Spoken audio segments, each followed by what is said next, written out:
18 पुराणों में मत्स्य पुराण का अपना एक विशिष्ट स्थान है। इसके 252वें अध्याय से लेकर 258वें अध्याय तक वास्तुशास्त्र का विस्तृत वर्णन प्राप्त होता है। वास्तु का अर्थ है बसने की जगह, गांव, घर, नींव इत्यादि। मत्स्य पुराण में मत्स्य रूपधारी भगवान विष्णु ने संक्षेप में मनु के प्रति वास्तुशास्त्र का उपदेश किया था। कहा जाता है कि प्राचीन काल में एक भयंकर राक्षस अंधक था। उसके वध के पश्चात भगवान शिव के मस्तक से पसीने की कुछ बूंदें धरती पर गिरी, जिससे एक भीषण और विकराल मुख वाला राक्षस प्राणी उत्पन्न हुआ। ऐसा लगता था जैसे वह सातों द्वीप सहित इस पृथ्वी और आकाश को निगल जाएगा। उसके पश्चात वह पृथ्वी पर गिरे हुए अंधकों के रक्त का पान करने लगा।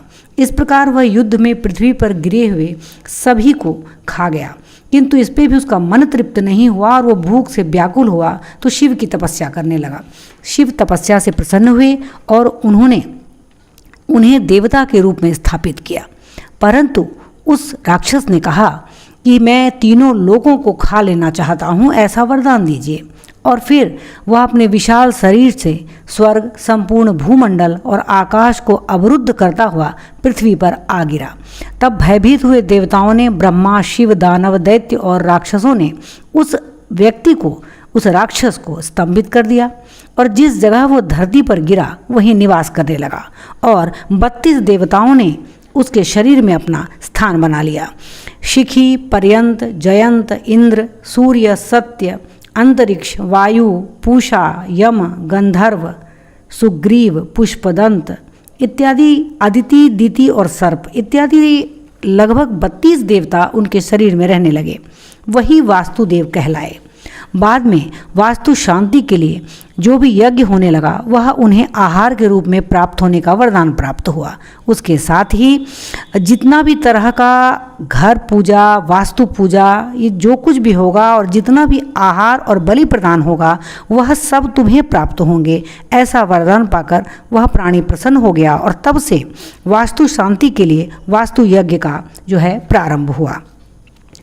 मत्स्य पुराण में वास्तु चक्र निरूपण, वास्तु निर्णय, राजप्रसाद निर्माण विधि, वास्तु विषयक कई प्रकार के यज्ञ, गृह निर्माण विधि, गृह निर्णय, वास्तु विधान और वास्तु में किस प्रकार की लकड़ियों का प्रयोग होना चाहिए इत्यादियों का विराट और विशाल वर्णन है।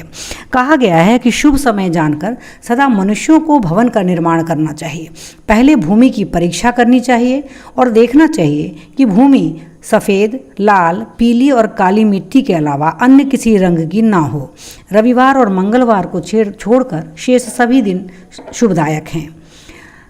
कहा जाता है कि 8 मुहूर्तों में गृहारंभ करना चाहिए। श्वेत, मैत्र, माहेंद्र, गांधर्व, अभिजीत, रोहिण, वैराज और सावित्र। घर की पूर्व दिशा में बरगद का पेड़ सभी प्रकार की कामनाओं को पूर्ण करने वाला होता है। दक्षिण में गूलर, पश्चिम में पीपल, उत्तर में पाकड़ का पेड़ शुभ फलदायी होता है और इसके विपरीत दिशा में रहने पर ये वृक्ष विपरीत फलकारी होते हैं।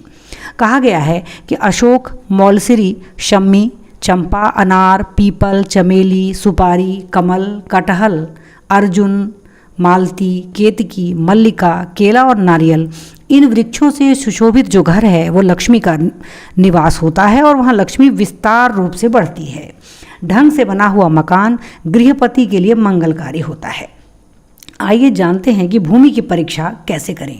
कहा जाता है कि भूमि पर 1 हाथ गहरा गड्ढा खोदकर उसी मिट्टी से परिपूर्ण करते समय यदि मिट्टी शेष रह जाए तो श्री की प्राप्ति, कम हो जाए तो हानि और सम रहने पर समभाव होता है। जमीन पर हल चलाकर सभी प्रकार के बीजों को बो देना चाहिए और 3 रात्रि में अंकुरित बीज वाली भूमि उत्तम मानी गई है। 5 रात्रि में अंकुरित होने वाली भूमि मध्यम और जहाँ 7 रात्रि में बीज अंकुरित होते हैं उसे कनिष्ठ मानकर त्याग देने का विधान बताया गया है।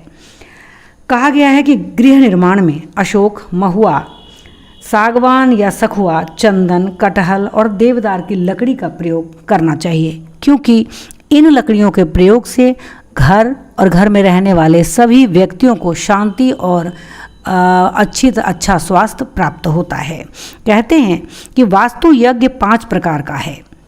सबसे पहले तो भूमि पूजन जिसे सूत्रपात कहते हैं, फिर स्तंभारोहण, चौखट स्थापना, गृह प्रवेश और तत्पश्चात वास्तु शांति। मत्स्य पुराण में बहुत ही विस्तार से वास्तुशास्त्र के बारे में बताया गया है। एक वास्तु चक्र के बारे में बताया गया है और उसकी पूजन विधान परंपरा का विस्तार से वर्णन किया गया है।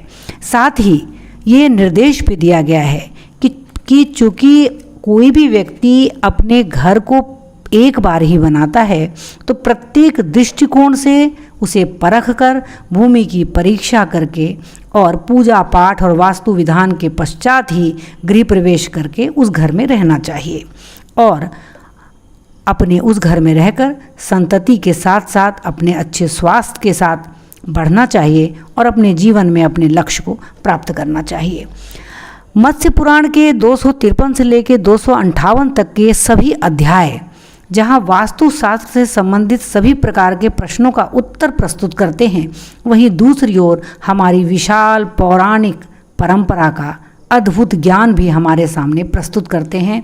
एक ऐसा ज्ञान जो हमें जीवन में आगे बढ़ने की प्रेरणा देता है और साथ ही ईश्वरीय शक्ति से हमें आध्यात्मिक रूप से जोड़ता है और हम अपने घर को और स्वयं को एक मानकर एक अच्छे अटूट नेह बंध से बंधते हैं।